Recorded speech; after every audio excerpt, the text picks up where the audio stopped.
And joining us now is Texas Democratic State Representative Diego Bernal. He is one of the dozens of Democrats who fled to Illinois.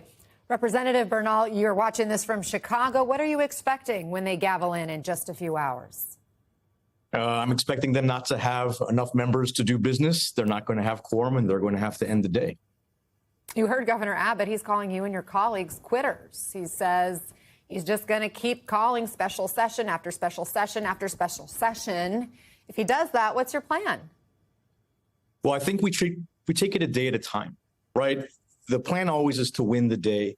The other thing that we're really trying to do, which you talked about earlier, is this is a national conversation. Texas is just the first domino. And so it's really not just about Texas. It starts in Texas.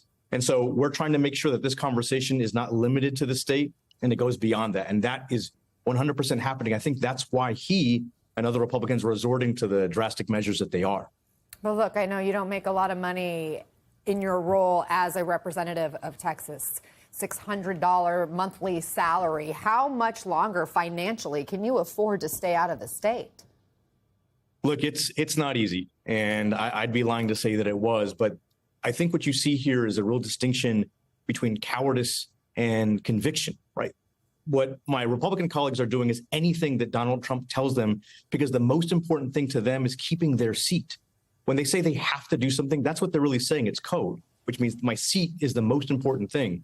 We're willing to risk our seats in order to protect the people that we care about. And so that conviction, I think, is what drives us. It's the fuel that burns us to go as long as we possibly can.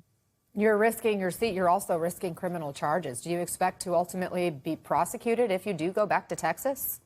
No, I don't. I feel like Paxton and Cornyn and Abbott are just merchants peddling new clothes to the emperor. They're trying to outdo each other to see who's in best favor with President Trump. That doesn't concern me at all. And even if it does result in arrest, remember this, they're not arresting us to take us to jail.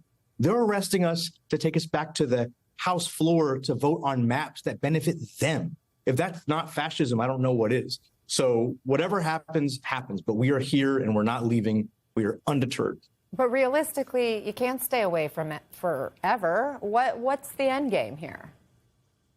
I think that the end game, it really depends, because there's a variety of different things that can happen. There's a variety of scenarios. I think when we reach one that makes us feel like we've done our job, that makes us feel like... What is a scenario that would make you feel like you've done your job?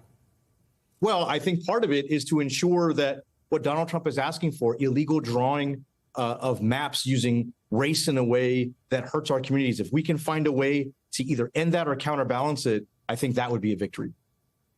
We will see what happens today and in the days ahead. Texas State Representative Diego Bernal, please keep in touch. Thanks.